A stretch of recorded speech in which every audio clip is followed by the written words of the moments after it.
Assalamualaikum warahmatullahi wabarakatuh. Hai teman-teman, kembali lagi dengan saya yang akan menceritakan tentang Abu Nawas. Kali ini berjudul Keledai yang Bisa Membaca. Rasa sayang Baginda Raja kepada Abu Nawas memang sangat besar.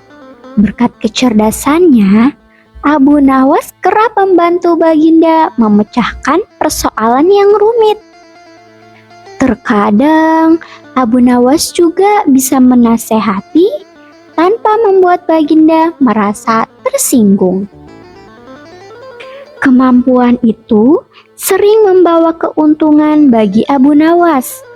Oleh karena merasa sering terbantu dan terhibur, Baginda sering memberi hadiah kepada Abu Nawas. Setiap menghadapi masalah yang tak terpecahkan, Baginda selalu mencari Abu Nawas. Setiap memperlakukan hiburan, Abu Nawas juga yang diharapkan. Seakan-akan tak ada orang lain yang dapat memenuhi kehendak Baginda. Akan tetapi, ternyata tak semua orang suka kepada Abu Nawas.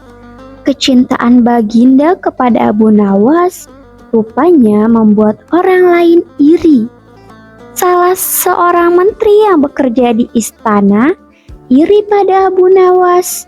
Ia juga merasa layak mendapatkan kedudukan seperti Abu Nawas di mata Baginda. Sayangnya, sang menteri tidak hanya memikirkan cara untuk menonjolkan prestasi di hadapan Baginda. Ia juga ingin menjatuhkan Abu Nawas. Jika itu berhasil, dia bisa menjadi orang kesayangan Baginda. Setidaknya itulah yang ada dalam angan-angannya. Suatu hari, sang menteri mendapat sebuah ide. Ia mendatangi rumah Abu Nawas dengan membawa seekor keledai. Diserahkannya keledai itu kepada Abu Nawas sambil berkata, "Hai Abu Nawas, bukankah kau orang yang sangat cerdik? Tidak ada persoalan yang tidak dapat kau pecahkan. Sekarang, aku memiliki tugas untukmu. Ajarilah keledai ini membaca. Kau punya waktu 2 minggu.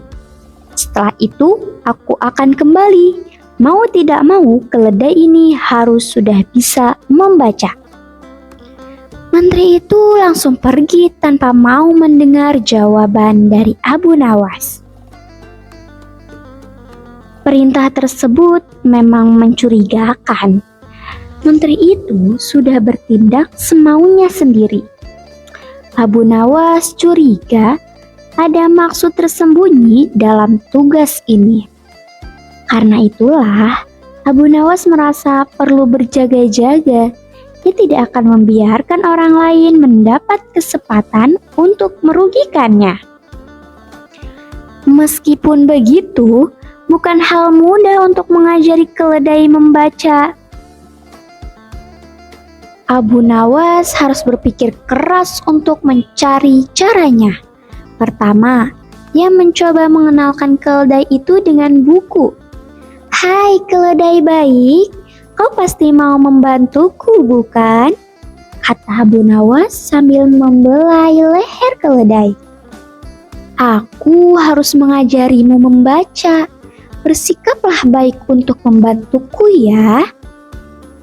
Abu Nawas menyodorkan sebuah buku di hadapan keledai itu. Keledai mendekatkan kepalanya pada buku. Abu Nawas senang sekali. Ia mengira tugasnya akan cepat selesai. Akan tetapi, dalam sekejap ia berteriak kecewa. "Ya ampun, apa yang kau lakukan? Kenapa kau makan buku itu? Itu bukan makananmu," keluhnya sambil memukul dahinya sendiri.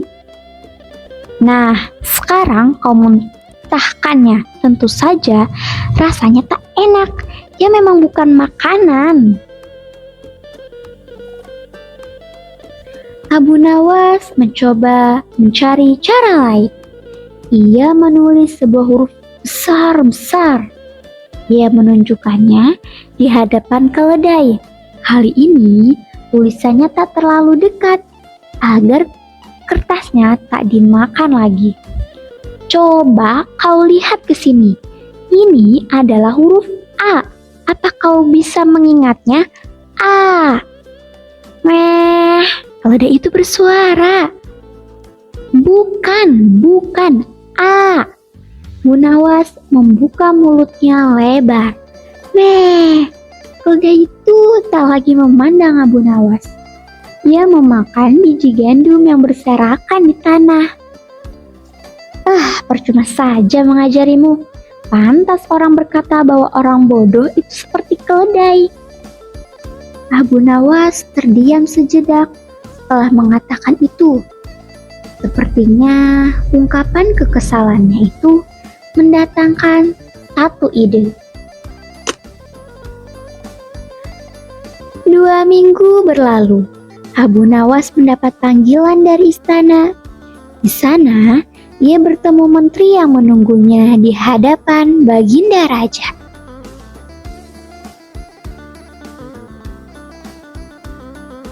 Tuanku, izinkan hamba memberikan sedikit hiburan untuk Baginda. Hamba mengundang Abu Nawas untuk melakukan suatu taruhan. Baginda akan mengetahui siapa yang lebih cerdas berdasarkan taruhan ini. Kenapa kau melakukan ini? Tapi tak apa, kalau memang sesuai perkataanmu, taruhan dengan Abu Nawas selalu dapat menghiburku. Baginda menang. Jika Baginda berkenan, taruhan ini akan makin menyenangkan jika ada keuntungan bagi yang menang dan hukuman bagi yang kalah. Lanjut sang menteri. Baiklah, pemenangnya akan mendapat 3 kantung uang dinar.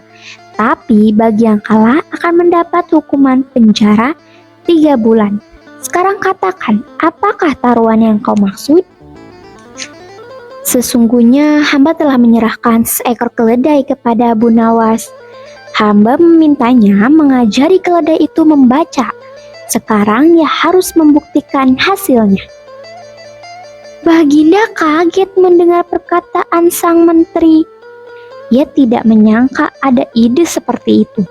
Baginda tahu itu hal yang sangat sulit dilakukan. Akan tetapi, ia penasaran juga apakah Abu Nawas bisa melakukannya atau tidak. Nah, Abu Nawas, sekarang apakah kau bisa menunjukkan bahwa keledai itu bisa membaca? Tanya Baginda. Tentu Baginda yang mulia. Abu Nawas membawa keledai ke hadapan Baginda dan sang menteri. Ia meletakkan sebuah buku di hadapan keledai itu. Bagaikan seorang murid yang penurut, keledai langsung mendekati buku, mengendus-endus sampulnya sebentar, lalu membuka halamannya. Keledai menelusuri seluruh halaman, lalu membaliknya lagi. Begitu seterusnya, hingga halaman demi halaman terlewati. Baginda tercengang melihatnya.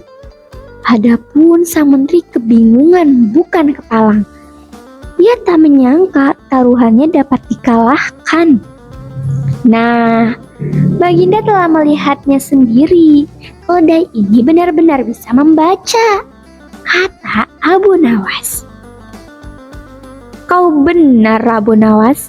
Aku tak menyangka ada kejadian yang seperti ini. Bagaimana kau melakukannya? Tanya Baginda. Mudah saja, Baginda. Keledai ini hanya tertarik untuk memakan biji-biji gandum. Karena itulah hamba letakkan biji gandum di setiap halaman buku. Ia harus belajar membalik halamannya untuk mendapatkan gandum itu. Baiklah, kalau begitu kau telah memenangkan taruhannya. Baginda bersiap menyerahkan hadiah yang telah dijanjikan. Tunggu dulu Baginda, sang menteri kebingungan. Ia tak sanggup membayangkan tinggal di penjara selama 3 bulan. Keledai itu memang membalik-balikan halaman setiap buku, tapi bagaimana kita bisa tahu kalau ia benar-benar bisa membaca? Memang ia tidak memahami isi buku itu. Begitulah cara keledai membaca. Bukankah orang yang bisa membaca tapi tidak paham maknanya kita sebut dungu seperti keledai? Baginda paham bahwa bagaimanapun juga hewan bisa dilatih, tapi tidak akan bisa menyamai manusia. Abu Nawas tetap mendapatkan hadiahnya. Sementara itu, sang menteri harus menerima akibat pertaruhannya. Sekian dari saya. Wassalamualaikum warahmatullahi wabarakatuh. Catatan roti. Baginda Harun ar-Rasyid terkenal sebagai seorang pemimpin terbaik di Baghdad. Negeri itu menjadi sangat maju, bahkan mencapai masa keemasan di bawah kepemimpinannya. Bahkan Baghdad berhasil memenangkan peperangan dengan negeri lain. Meskipun begitu, bukan berarti tidak ada masalah yang dihadapi Baginda Raja. Pada suatu ketika, kerajaan mengalami masalah keuangan. Pendapatan dari pajak yang dibayar rakyat tidak cukup untuk memenuhi target. Ada banyak kebutuhan yang tidak dapat dipenuhi. Jalan-jalan yang rusak, fasilitas umum, dan bangunan istana yang rusak tidak bisa diperbaiki karena tidak ada dana. Baginda Raja sangat marah dengan keadaan ini. Dipanggilnya seluruh menteri yang bekerja di sana. Semua harus berkumpul untuk melaporkan pekerjaan masing-masing dan mencari solusi atas permasalahan yang ada. Semua menteri pun datang ke istana. Mereka menghadap Baginda dengan rasa resah. Kening mereka berkerut, wajah mereka cemberut, dan tangan mereka gemetar. Setiap menteri membawa setumpuk kertas laporan. Semua hasil kerja para menteri tercatat detail di sana. Saking banyaknya, bahkan kertas-kertas itu sampai berserakan di lantai. Satu persatu Baginda memanggil menterinya dan mendengarkan laporan mereka. Sayangnya, makin banyak laporan yang didengar, makin marahlah Baginda. Kenapa ini bisa terjadi? Pemasukan dari pertanian sangat sedikit, padahal tanah negeri ini sangat subur. Menteri Pertanian hanya gemetar ketakutan. Tak satu pun kata yang bisa diucapkan untuk menjawab pertanyaan Baginda. Laporan dari menteri yang lain juga tak membuat Baginda tenang. Kemarahannya malah makin menjadi. Baginda merobek-robek kertas laporan yang diterima. Ia bahkan memerintahkan para menteri untuk memakan kertas-kertas itu. Para menteri pun tak ada yang berani menolak perintah Baginda. Meskipun sudah marah habis-habisan, Baginda tetap tak mendapat solusi yang diinginkannya. Akhirnya Baginda meminta pendapat pada orang kepercayaannya. Siapa lagi kalau bukan Abu Nawas? Sejak awal, Abu Nawas memang menghadiri pertemuan itu. Baginda Raja memberi tugas kepada Abu Nawas untuk menghitung laporan keuangan. Barangkali jika Abu Nawas yang menghitung ulang, hasilnya akan berbeda. Mau tak mau, Abu Nawas pun melaksanakan perintah itu. Selama ulang laporan para menteri, kening Abu Nawas dibasahi keringat. Ia tahu betul jika hasil pekerjaannya tidak memuaskan. Pasti Baginda akan memperlakukannya seperti para menteri yang lain. Di sisi lain, keadaan perekonomian kerajaan memang sedang tidak baik. Tak mungkin Abu Nawas membuat laporan yang berbeda dengan keadaan yang sebenarnya. Itu justru makin membahayakan karena masalah-masalah yang ada tetap tidak tertangani. Setelah beberapa lama mengerjakan laporan, akhirnya Abu Nawas menghadap Baginda. Ia terlihat senang, tidak seperti para menteri yang menghadap sebelumnya. Semua orang yang melihatnya pun terheran-heran. Apakah ia tak takut menghadapi murka Baginda? Atau ia telah menemukan jalan keluar dari masalah kerajaan? Abu Nawas sudah berada di hadapan Baginda. Ia siap menyerahkan hasil kerjaannya. Akan tetapi, semua orang dibuat kaget olehnya.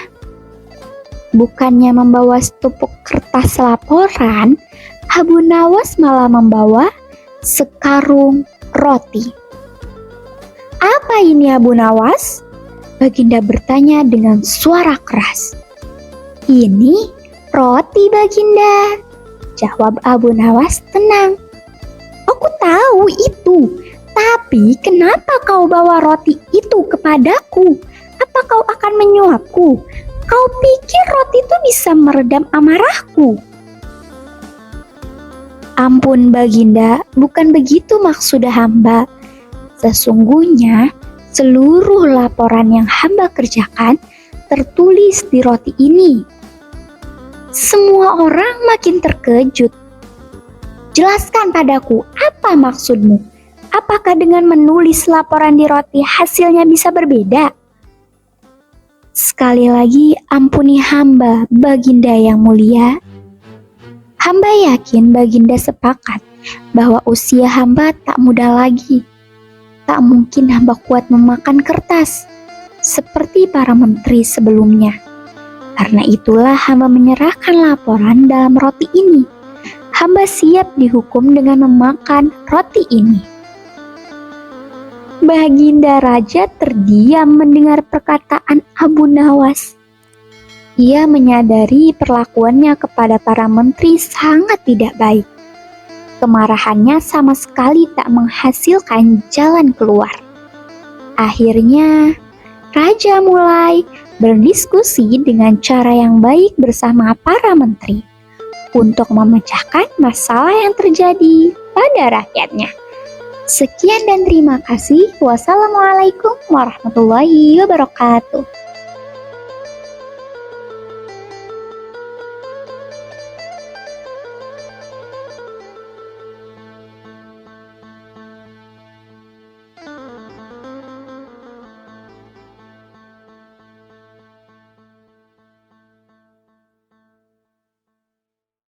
Hai teman-teman, kembali lagi dengan saya yang akan menceritakan tentang Abu Nawas. Kali ini berjudul Sembunyi dari Pencuri. Malam telah larut. Semua orang sudah terlelap di rumah masing-masing. Akan tetapi, ada seseorang yang berjalan seorang diri. Ia melangkah tanpa suara di tengah kegelapan malam. Ia mendekati rumah Abu Nawas. Tak seperti layaknya seorang tamu, orang itu tak mengetuk pintu depan rumah. Ia malah berjalan mengitari rumah menuju pintu belakang. Dicongkelnya pintu belakang dan masuklah ia diam-diam. Rumah Abu Nawas sangat sepi. Sama sekali tak terlihat ada orang di dalam. Tamu tak diundang itu melihat ke sana, kemari. Ia mencari barang yang cukup berharga untuk dicuri. Oleh karena tak ada orang di dalam rumah, pencuri itu bisa menjalankan aksinya dengan leluasa. Ia sedikit heran dengan kondisi rumah itu. Ubinnya sangat sederhana. Kain gordennya juga terlihat sudah tua. Tidak terlihat perkakas mahal di dalamnya. Ia berencana mencuri di sana karena Abu Nawas memiliki kebun yang luas. Tentu sudah selayaknya ia memiliki banyak barang berharga. Pencuri menelusuri ruang tamu. Ia mencari guci keramik yang indah atau hiasan lain yang cukup bernilai. Akan tetapi, ia tak menemukan apapun. Lalu, ia memasuki kamar. Barangkali tersimpan kain-kain indah dan mahal atau perhiasan berharga. Bahkan, bisa saja ia mendapat emas dalam jumlah besar. Namun, hasilnya sama saja. Tak ada apapun di dalam kamar Abu Nawas. Merasa belum puas, pencuri mulai mencari di tempat-tempat tersembunyi, di balik kasur dan di kolong tempat tidur. Juga di tumpukan baju atau tumpukan buku.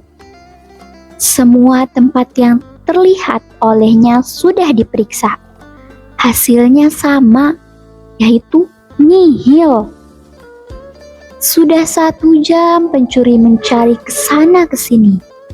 Tetapi ia tetap belum menemukan satu pun barang berharga. Seluruh ruangan di dalam rumah sudah digeledah. Tapi hasilnya sama saja. Pencuri itu pun mulai lelah. Ia memutuskan untuk pulang. Baru saja ia hendak beranjak pergi, pandangannya menangkap sesuatu di sudut kamar. Sebuah kotak besar. Nah, mungkin di sanalah semua barang berharga tersimpan. Sang pencuri sudah membayangkan tumpukan emas dan perhiasan berharga yang ada di dalam kotak itu. Ia tak sabar ingin membukanya. Akan tetapi, kotak itu benar-benar tertutup rapat. Si pencuri tak bisa menemukan cara untuk membukanya. Namun, ia tak mau menyerah begitu saja. Dirusaknya tutup kotak hingga dapat terbuka. Wah, pencuri tersentak kaget. Ia melihat sesosok tubuh berada di dalam kotak. Siapa kau? Tanyanya dengan terbata. Ia benar-benar terkejut dengan apa yang didapatinya. Aku adalah pemilik rumah ini, bisik orang yang bersembunyi di dalam kotak. Suaranya lirih, seakan takut ada yang mendengar. Apa yang kau lakukan di sini? Pencuri itu makin terkejut. Biasanya, jika ada pemilik rumah yang mengetahui kedatangannya, ia akan berteriak, melawan, atau lari. Akan tetapi, belum pernah ia melihat pemilik rumah yang justru bersembunyi. Aku bersembunyi darimu, Abu Nawas masih berbisik. Kenapa kau bersembunyi? Aku malu, aku tak memiliki apa-apa untuk kuberikan padamu. Sekali lagi, pencuri itu terkejut. Ia tak menyangka akan mengalami kejadian seperti itu seumur hidupnya. Pertama, ia mendatangi rumah dengan kebun yang luas, tapi tak mendapat satupun barang berharga di sana. Kedua, ia mendapati pemilik rumah bersembunyi di rumahnya sendiri. Bukankah dirinya lah yang seharusnya takut ketahuan? Ketiga, pemilik rumah itu malah malu karena tak bisa memberikan apa-apa padanya. Sekarang, pencuri itu malah melakukan hal yang lebih aneh. Pencuri itu keluar dari rumah Abu Nawas dengan santai. Seakan-akan baru saja berkunjung ke rumah teman lamanya. Ia benar-benar merasa mendapat pengalaman yang luar biasa. Hal ini tak mungkin dialaminya selain di rumah Abu Nawas yang murah hati dan bijaksana. Sekian dan terima kasih. Wassalamualaikum warahmatullahi wabarakatuh.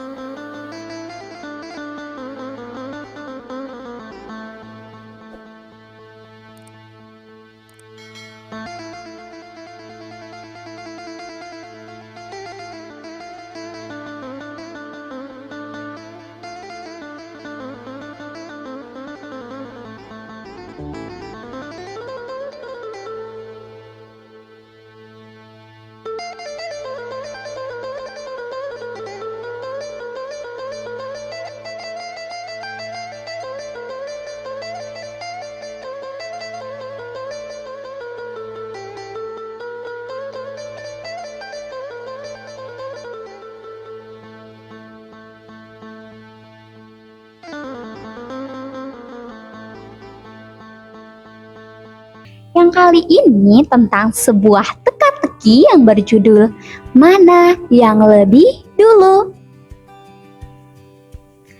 Teka-teki tentang ayam dan telur memang sudah ada sejak zaman dahulu. Siapa yang tahu jawabannya? Lebih dulu mana, ayam atau telur? Apapun jawabannya bisa menjadi debat kusir tak berujung. Padahal tidak ada pengaruh apapun dari pengetahuan tentang itu. Akan tetapi, lain soal jika Baginda Harun Ar-Rasyid yang menanyakannya. Ayam Baginda telah bertelur. Baginda jadi senyum-senyum sendiri mengetahui hal ini. Baginda merasa senang, bukan karena ayamnya bertelur, tapi karena Baginda mendapat suatu ide. Baginda akan mengadakan sebuah sayembara. Sayembara tersebut bertujuan untuk menjawab pertanyaan, mana yang diciptakan terlebih dahulu, ayam atau telur? Jawabannya harus disertai alasan yang dapat diterima akal. Selain itu, peserta sayembara juga harus dapat menjawab sanggahan dari Baginda. Sayembara ini bukan main-main belaka. Pemenangnya akan mendapat hadiah sekantung emas. Akan tetapi, peserta yang gagal bisa dijebloskan penjara. Saat sayembara diumumkan, rakyat langsung antusias. Hadiah sebanyak itu memang menggiurkan. Namun, ancaman penjara bagi yang gagal juga menakutkan. Karena itulah, meskipun banyak yang ingin mengikuti sayembara, pada akhirnya hanya 4 orang yang mendaftar. Salah satu di antaranya tentu saja Abu Nawas. Pada hari yang ditentukan, keempat peserta menghadap Baginda secara bersamaan. Mereka dipersilakan menjawab satu persatu, dimulai dari orang yang pertama. Mana yang lebih dulu diciptakan, telur atau ayam? Tanya Baginda membuka sayembara. Telur, jawab orang pertama. Jelaskan alasanmu, perintah Baginda.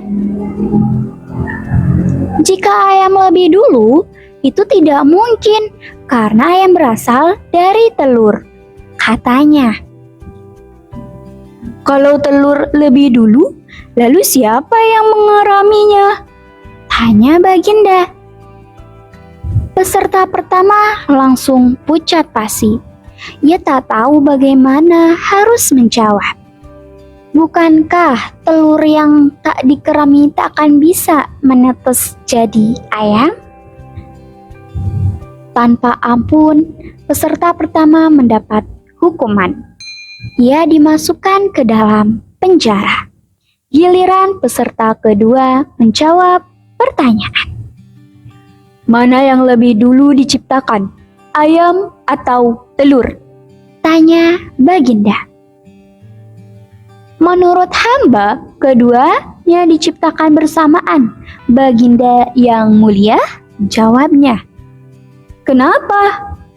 Karena keduanya saling membutuhkan, sebab telur membutuhkan ayam untuk dierami dan ayam membutuhkan telur untuk menetas menjadi ayam jantan yang kemudian akan kawin dengannya sehingga ia dapat bertelur lagi. Bukankah ayam betina dapat bertelur tanpa ayam jantan? Baginda menyanggah. Peserta kedua pun pucat pasi. Ia juga berakhir di penjara. Kali ini giliran peserta ketiga. Ia pasti sudah belajar dari kesalahan dua peserta sebelumnya. Baginda yang mulia, sebenarnya ayamlah yang diciptakan lebih dulu. Jelasnya. Sebutkan alasanmu, perintah Baginda. Ayam betina bisa bertelur meski tanpa ayam jantan. Itulah alasannya. Ayam betina memang bisa bertelur tanpa ayam jantan, tapi telurnya tidak akan menetas jika tidak dibuahi ayam jantan. Lalu bagaimana ayam betina bisa beranak pinak seperti sekarang ini? Pertama, ayam betina bertelur, kemudian telurnya dierami sendiri, lalu menetaslah ayam jantan. Selanjutnya, ayam jantan itu mengawini induknya sendiri, begitu terus hingga ayam bisa beranak pinak. Peserta ketiga berusaha meyakinkan. Lalu, bagaimana jika ayam betina itu mati sebelum anaknya yang jantan cukup dewasa untuk mengawininya? Sanggah Baginda. Peserta ketiga pun tak bisa menjawab lagi. Ia dianggap gagal dan berakhir di penjara. Giliran peserta terakhir, yang tak lain adalah Abu Nawas. Hamba tahu pasti bahwa ayam diciptakan lebih dulu, baru kemudian telur, Baginda. Katanya mantap. Bagaimana mungkin? Tanya Baginda. Alasannya sangat sederhana. Ayam bisa mengenal telur, sedangkan telur tidak bisa mengenal ayam. Agak lama Baginda berusaha merenungi jawaban Abu Nawas. Baginda tak tahu apakah jawaban Abu Nawas benar atau tidak. Yang pasti, beliau tidak menemukan cara untuk menyanggahnya. Lagi-lagi, Abu Nawas memberikan jawaban yang tak terduga. Ia pun berhak atas hadiah sekantung keping emas. Namun, Abu Nawas adalah orang yang bijaksana. Ia memilih mengembalikan hadiah itu, lalu meminta Baginda untuk membebaskan ketiga orang yang dijebloskan tadi sebagai gantinya. Sekian dan terima kasih. Wassalamualaikum warahmatullahi wabarakatuh. Sampai jumpa kembali. See you.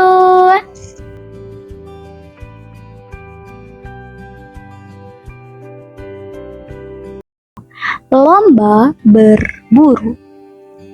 Baginda Harun ar-Rasyid ingin menikmati suasana hutan. Beliau bersiap-siap untuk berburu bersama rombongannya. Ketika baru berada di tengah perjalanan, salah satu pejabat kerajaan bernama Abu Jahil memberi usul. Baginda, izinkanlah hamba menyampaikan sebuah usul. Baginda pun bersiap mendengarkan. Agar perburuan ini lebih meriah, hamba mengusulkan untuk membuat sebuah perlombaan. Perlombaan berburu. Saya ingin beradu ketangkasan dengan Abu Nawas. Bukankah ia sangat pandai dalam berbagai hal? Pertunjukan ini akan menjadi hiburan yang menarik. Rakyat pun pasti ingin menyaksikannya. Boleh juga usulmu. Baiklah, kita akan melakukannya. Panggil Abu Nawas kemari. Baginda memerintahkan salah seorang pengawalnya. Ketika Abu Nawas tiba, Baginda Raja memerintahkan Abu Jahil untuk menjelaskan tentang perlombaan itu. Kita akan berlomba, siapa yang paling banyak mendapat hewan buruan ialah pemenangnya. Pemenangnya akan mendapat sepundi uang emas, tapi jika kalah ia harus memandikan semua kuda kerajaan selama 1 bulan. Abu Nawas sangat terkejut. Pertama-tama, ia dipaksa ikut perlombaan ini tanpa persiapan. Kedua, ia harus berhadapan dengan Abu Jahil. Ia adalah pejabat yang memiliki banyak anak buah. Bisa saja Abu Jahil memerintahkan setiap anak buahnya untuk membantunya menangkap buruan. Ketiga, dalam lomba ini tidak hanya disediakan hadiah, tapi juga hukuman. Istana memiliki banyak sekali kuda. Pasti sangat berat memandikan semua kuda itu setiap hari selama 1 bulan. Abu Nawas ingin menolak mengikuti perlombaan ini. Akan tetapi, melihat senyuman Jahil lawannya, ia berubah pikiran. Ia harus bisa menemukan cara untuk memenangkan perlombaan ini. Hamba siap mengikuti perlombaan ini, tuanku, kata Abu Nawas dengan tegas. Melihat kepercayaan diri Abu Nawas, ganti Abu Jahil yang merasa heran. Bagaimana mungkin Abu Nawas bisa terlihat begitu percaya diri? Padahal Abu Nawas tentu tahu bahwa kemungkinan dirinya kalah sangat besar. Akhirnya lomba dimulai. Baginda memberi aba-aba. Seketika Abu Jahil diikuti anak buahnya memacu kuda dengan kencang. Rakyat yang menonton pun bertepuk tangan dengan meriah. Sementara itu, Abu Nawas terlihat sangat santai di atas kudanya. Penonton jadi menertawakannya. Lomba dihentikan pada sore hari. Abu Jahil pun kembali ke alun-alun tempat Baginda Raja dan para penonton menunggu. Di kudanya tergantung puluhan hewan yang mati terkena panah. Penonton bersorak-sorai melihat kedatangannya. Abu Jahil memasuki alun-alun dengan senyum bangga. Ia yakin dirinya pasti memenangkan perlombaan ini. Apalagi Abu Nawas belum kelihatan.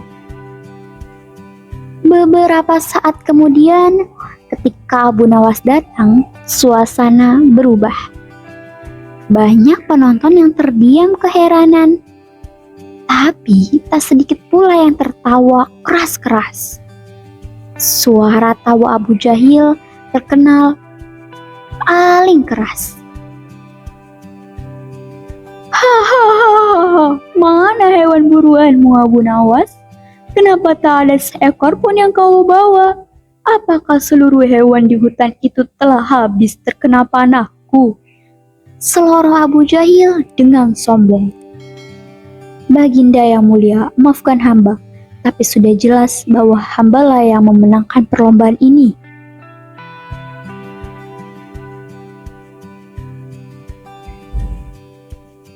Tunggu dulu, Abu Jahil. Pemenangnya ditentukan oleh jumlah hewan buruan yang didapat. Jadi kau harus menghitung jumlah hewan buruanmu dulu, kata Abu Nawas. Baginda pun memerintahkan seorang petugas untuk menghitung hewan buruan Abu Jahil. 35 ekor kelinci dan 7 ekor tupai.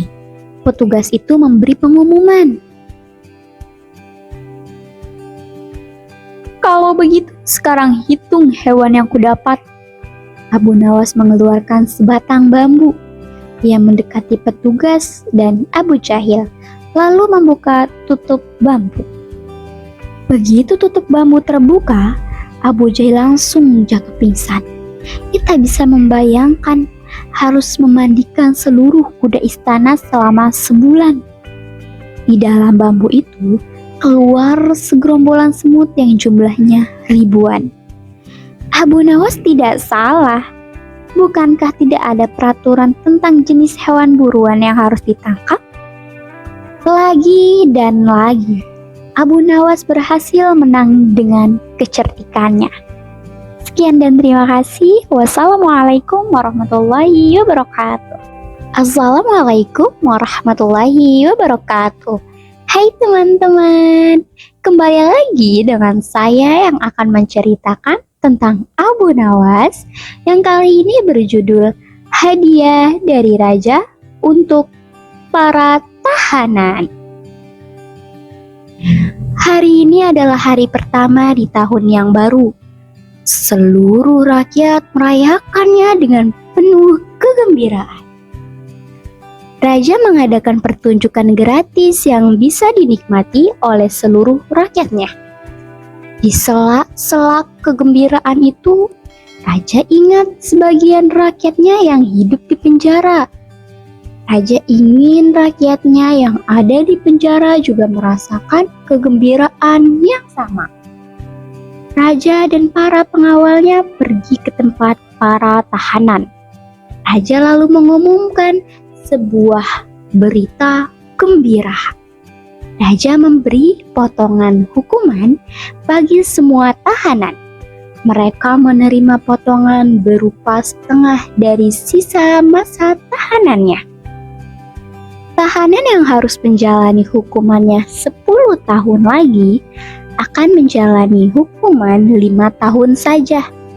Tahanan yang masih harus dihukum 4 tahun tinggal menjalani hukuman 2 tahun saja. Masing-masing akan mendapat pengurangan masa tahanan sesuai dengan hukuman yang diterimanya. Semua tahanan merasa senang. Mereka mengadakan pesta sederhana di dalam penjara. Namun, seorang tahanan tidak ikut dalam pesta itu. Ia tidak merasakan kegembiraan seperti kawan-kawannya. Kawan-kawannya pun merasa heran. Mereka lalu bertanya kepada tahanan itu setelah pesta selesai. Ternyata tahanan itu menerima hukuman seumur hidup, yaitu sampai ia meninggal. Ia tak merasa senang karena tak tahu harus berapa lagi menjalani hukumannya. Sementara sisa masa tahanannya tak diketahui dengan jelas. Bagaimana cara menghitung potongan hukuman yang sudah menjadi haknya? Kepala penjara mengadukan masalah ini kepada raja. Raja beserta para penasehat kerajaan bermusyawarah untuk mencari jalan keluarnya. Namun musyawarah itu tak menghasilkan kata sepakat. Tidak ada yang bisa menentukan sisa masa tahanan orang itu, karena kita tidak tahu sisa umur seseorang. Bisa saja orang itu berumur pendek atau justru berumur panjang. Akhirnya raja pun menyerah. Beliau menyerahkan masalah ini sepenuhnya kepada Abu Nawas. Abu Nawas pun segera dipanggil untuk menghadap raja. Raja lalu menjelaskan masalah yang rumit itu kepada Abu Nawas. Raja berharap mendapat jawaban dari Abu Nawas secepatnya. Abu Nawas berpikir sejenak. Tidak lama kemudian, ia sudah mendapatkan sebuah ide untuk menyelesaikan masalah ini. Pemotongan masa tahanan orang itu bisa dilaksanakan dengan cara yang mudah. Sehari orang itu ditahan dan sehari orang itu dibebaskan. Begitu seterusnya sampai orang itu meninggal. Dengan demikian, orang itu akan menjalani hukuman setengah dari sisa hidupnya. Raja setuju dengan saran Abu Nawas. Raja benar-benar kagum akan pemikiran Abu Nawas yang sangat cerdik. Sekali lagi Abu Nawas berhasil membantu raja memecahkan masalah yang terjadi di kerajaannya. Raja lalu memberi sekantung uang emas kepada Abu Nawas sebagai hadiah. Hikmah cerita, terkadang jalan keluar untuk sebuah masalah sangat tidak masuk akal atau malah sangat sederhana. Sekian dan terima kasih. Wassalamualaikum warahmatullahi wabarakatuh. Yang kali ini berjudul Membangun Istana di Langit. Baginda Harun ar-Rasyid sedang gelisah luar biasa. Raja-raja negeri tetangga telah membangun bangunan yang megah. Baginda tak ingin kalah. Entah dari mana asalnya, ia pun punya ide. Baginda ingin membangun sebuah istana di awang-awang. Ia yakin tak akan ada yang dapat menandingi istananya kelak. Sayangnya, Baginda sendiri pun belum tahu bagaimana cara mewujudkan idenya itu. Baginda langsung teringat pada orang kepercayaannya, Abu Nawas. Ya, Abu Nawas yang cerdik selalu bisa memecahkan semua persoalan. Ketika Abu Nawas datang menghadap, Baginda senang luar biasa. Disapanya Abu Nawas dengan senda gurau.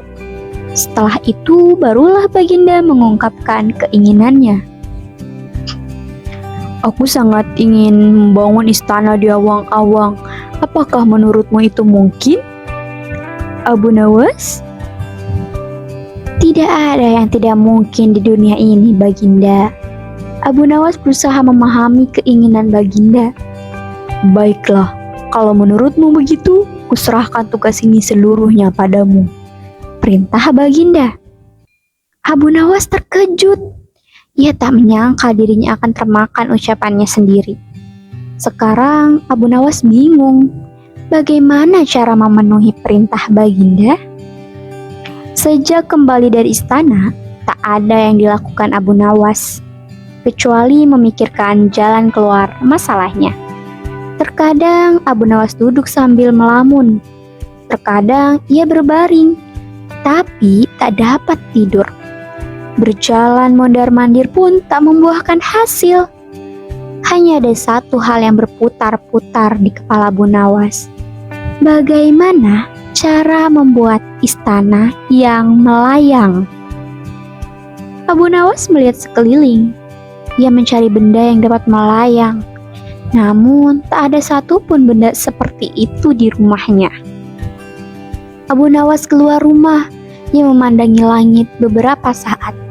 Dilihatnya sebuah daun melayang tertiup angin.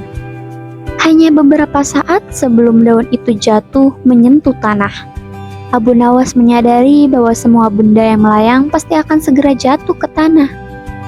Sekelompok burung terbang di atas Abu Nawas, akan tetapi mereka tak pernah menetap di langit.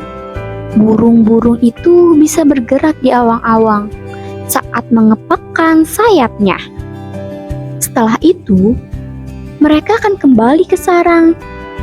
Sekelompok anak ramai bermain layang-layang. Abu Nawas memperhatikan mereka. Layang-layang itu bisa mengudara karena tertiup angin. Saat angin bertiup kencang, layang-layang itu akan terbang mengikutinya. Akan tetapi, saat angin berhenti, layang-layang akan jatuh. Abu Nawas makin yakin bahwa tak mungkin ada benda yang bisa melayang-layang di awang-awang. Selembar daun dan layang-layang yang ringan saja pasti terjatuh ke tanah. Apalagi sebuah istana yang sangat besar dan berat. Abu Nawas bersiap kembali ke rumah dengan putus asa. Namun, tiba-tiba langkahnya terhenti. Ia berbalik arah. Abu Nawas bergegas menemui teman-temannya. Ia meminta bantuan untuk membuat layang-layang raksasa. Kemudian dilukisnya sebuah istana yang megah di permukaan layang-layang itu. Setelah jadi, Abu Nawas menerbangkannya dari suatu tempat. Seluruh rakyat pun heboh melihat istana yang melayang di langit. Baginda Harun ar-Rasyid sangat senang. Ia mengira istananya telah jadi. Baginda segera menemui Abu Nawas, diiringi para pengawal. Hebat sekali Abu Nawas, kau berhasil menyelesaikan tugas berat ini. Baginda berkata dengan bangga. Terima kasih Baginda, jawab Abu Nawas. Sekarang aku ingin memasuki istana itu. Tunjukkan padaku caranya, perintah Baginda. Dengan menggunakan tambang, Baginda yang mulia. Di mana tambang itu? Sebenarnya hamba lupa memasangnya. Bahkan seorang teman hamba pun tak dapat turun dan terjebak di atas sana. Baginda tak percaya pada perkataan Abu Nawas. Lalu bagaimana caramu turun? Tanya beliau. Menggunakan sayap. Kalau begitu, segera buatkan aku sayap agar bisa terbang ke sana. Sayap itu hanya bisa dibuat di dalam mimpi Baginda. Baginda mulai murka. Apa maksudmu? Apa kau sudah gila? Kau pikir aku gila sepertimu? Tampaknya demikian. Baginda bahkan sebenarnya sudah tahu bahwa membangun istana di awang-awang itu mustahil. Tapi Baginda tetap memerintahkannya. Baginda tak dapat berkata-kata lagi.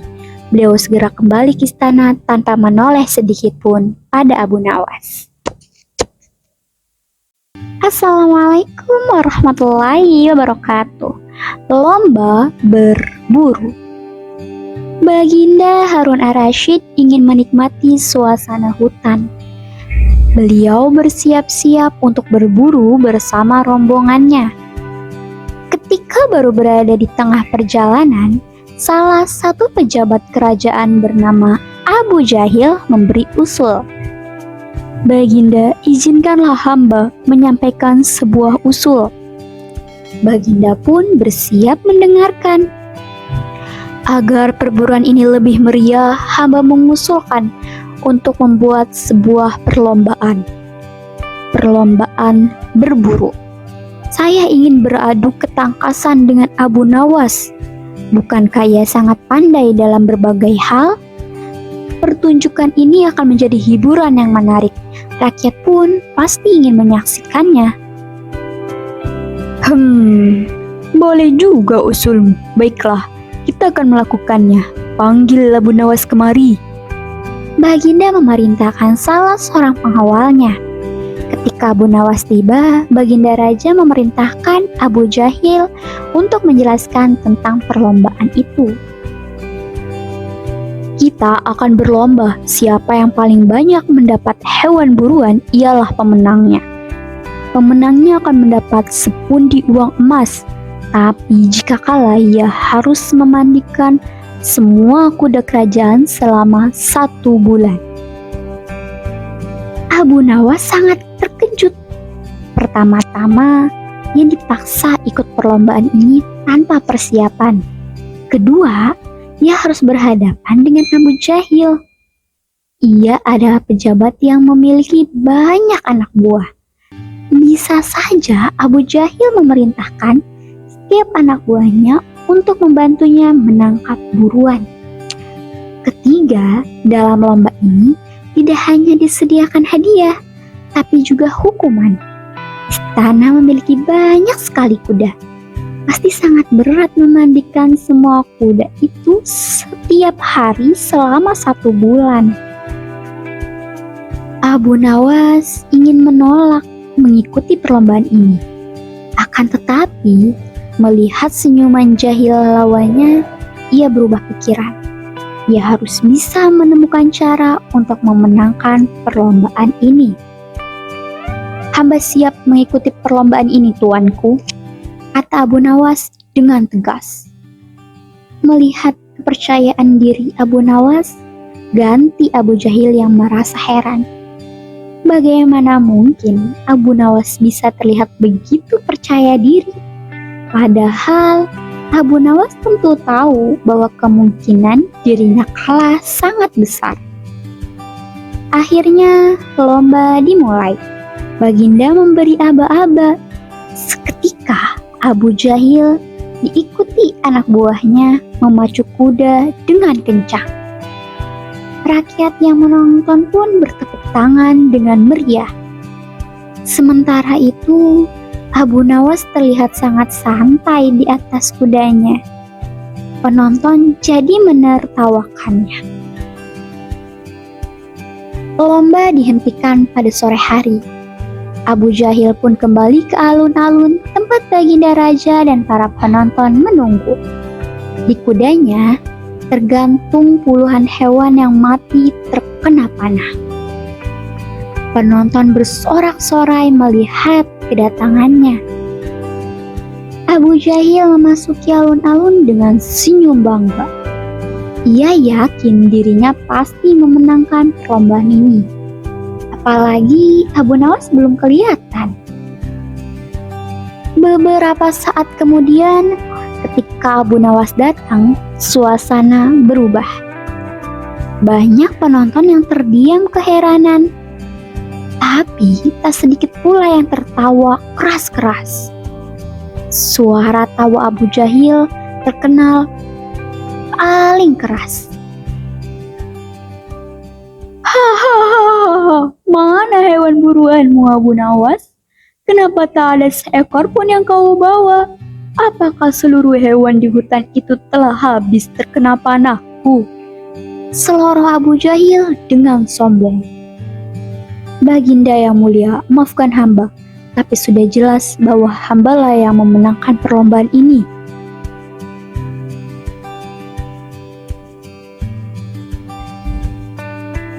Tunggu dulu, Abu Jahil. Pemenangnya ditentukan oleh jumlah hewan buruan yang didapat. Jadi kau harus menghitung jumlah hewan buruanmu dulu, kata Abu Nawas. Baginda pun memerintahkan seorang petugas untuk menghitung hewan buruan Abu Jahil. 35 ekor kelinci dan 7 ekor tupai. Petugas itu memberi pengumuman. Kalau begitu, sekarang hitung hewan yang kudapat. Abu Nawas mengeluarkan sebatang bambu. Ia mendekati petugas dan Abu Jahil, lalu membuka tutup bambu. Begitu tutup bambu terbuka, Abu Jahil langsung jatuh pingsan. Dia tak bisa membayangkan harus memandikan seluruh kuda istana selama sebulan. Di dalam bambu itu keluar segerombolan semut yang jumlahnya ribuan. Abu Nawas tidak salah. Bukankah tidak ada peraturan tentang jenis hewan buruan yang harus ditangkap? Lagi dan lagi, Abu Nawas berhasil menang dengan kecerdikannya. Sekian dan terima kasih. Wassalamualaikum warahmatullahi wabarakatuh. Kembali lagi dengan saya yang akan menceritakan tentang Abu Nawas yang kali ini berjudul Serban Ajaib. Baginda Harun ar-Rasyid sedang gelisah. Akhir-akhir ini banyak kejahatan terjadi di luar istana. Rakyat pun merasa tak aman.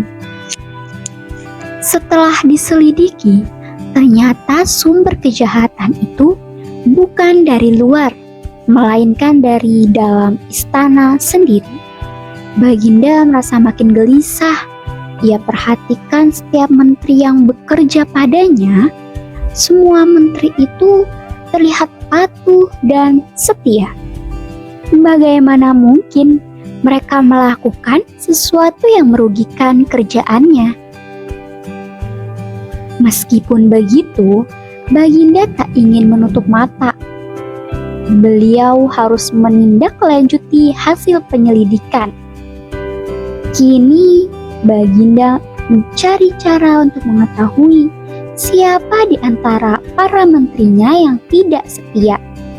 Namun, walaupun sudah memperhatikan gerak-gerik setiap menteri, Baginda masih belum dapat menemukan menteri yang menjadi tersangka.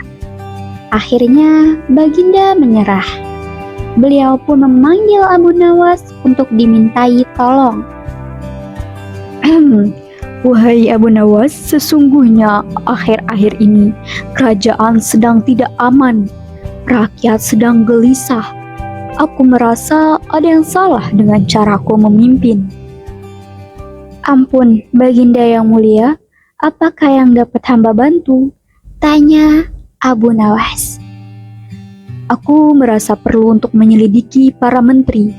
Aku ingin menguji siapa di antara mereka yang setia dan siapa yang tidak. Aku ingin tahu siapa yang benar-benar memikirkan keselamatan negeriku. Baginda pun menerangkan. Apakah kau bisa mencari cara untuk melakukannya?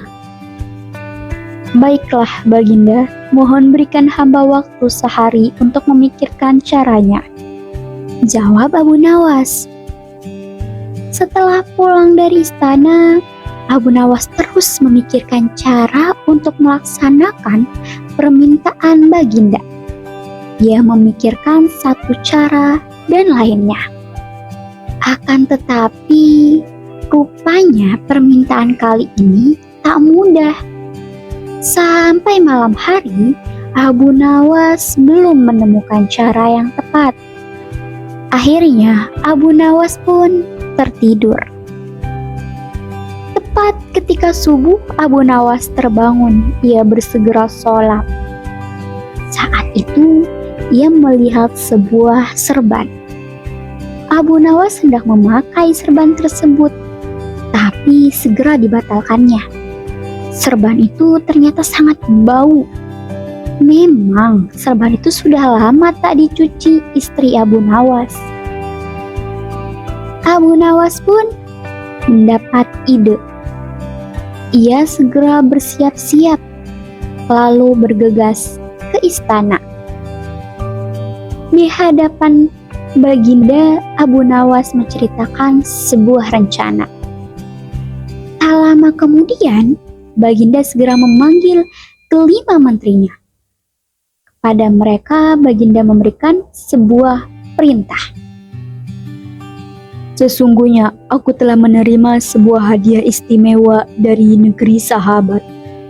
Hadiah itu adalah sebuah serban ajaib. Kita bisa mengetahui masa depan dengan serban itu. Jika baunya harum, berarti masa depan kerajaan ini cerah. Namun, jika baunya busuk, itu berarti kerajaan ini akan segera hancur. Baginda menjelaskan dengan panjang lebar. Aku ingin kalian semua membantuku. Ciumlah serban ajaib itu dan katakan padaku bagaimana baunya. Kelima menteri masuk ke sebuah ruangan satu persatu. Di sanalah mereka mencium serban ajaib. Setelah itu, mereka berkumpul kembali ke hadapan Baginda Raja. Bagaimana bau yang kau cium? Tanya Baginda pada menteri pertama. Sesungguhnya bau serban itu sangat harum, Baginda. Pasti kerajaan ini akan jaya selamanya. Begitu jawabnya, agar Baginda merasa senang. Menteri kedua dan ketiga pun mengatakan hal yang sama. Kini giliran menteri keempat berbicara.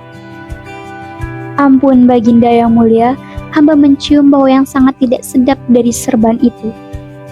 Semua orang terkejut dengan penuturan sang menteri.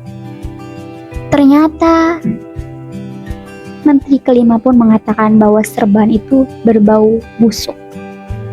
Akhirnya, Baginda Raja sudah dapat mengetahui siapa saja di antara para menterinya yang jujur dan siapa yang hanya mementingkan diri sendiri. 3 menteri pertama dicopot dari jabatannya dan mendapat hukuman penjara. Sedangkan menteri keempat dan kelima mendapat hadiah atas kejujurannya. Baginda juga tak lupa memberi hadiah kepada Abu Nawas. Jasanya benar-benar besar. Ia berhasil menyelamatkan kerajaan hanya dengan sebuah serban bau. Sekian dan terima kasih. Wassalamualaikum warahmatullahi wabarakatuh. Assalamualaikum warahmatullahi wabarakatuh. Hai teman-teman, kembali lagi dengan saya yang akan menceritakan tentang Abu Nawas yang kali ini berjudul Hadiah dari Raja untuk para tahanan. Hari ini adalah hari pertama di tahun yang baru. Seluruh rakyat merayakannya dengan penuh kegembiraan. Raja mengadakan pertunjukan gratis yang bisa dinikmati oleh seluruh rakyatnya. Di sela-sela kegembiraan itu, Raja ingat sebagian rakyatnya yang hidup di penjara. Raja ingin rakyatnya yang ada di penjara juga merasakan kegembiraan yang sama. Raja dan para pengawalnya pergi ke tempat para tahanan. Raja lalu mengumumkan sebuah berita gembira. Raja memberi potongan hukuman bagi semua tahanan. Mereka menerima potongan berupa setengah dari sisa masa tahanannya. Tahanan yang harus menjalani hukumannya 10 tahun lagi akan menjalani hukuman 5 tahun saja. Tahanan yang masih harus dihukum 4 tahun tinggal menjalani hukuman 2 tahun saja. Masing-masing akan mendapat pengurangan masa tahanan sesuai dengan hukuman yang diterimanya. Semua tahanan merasa senang. Mereka mengadakan pesta sederhana di dalam penjara. Namun, seorang tahanan tidak ikut dalam pesta itu. Ia tidak merasakan kegembiraan seperti kawan-kawannya. Kawan-kawannya pun merasa heran. Mereka lalu bertanya kepada tahanan itu setelah pesta selesai. Ternyata tahanan itu menerima hukuman seumur hidup, yaitu sampai ia meninggal.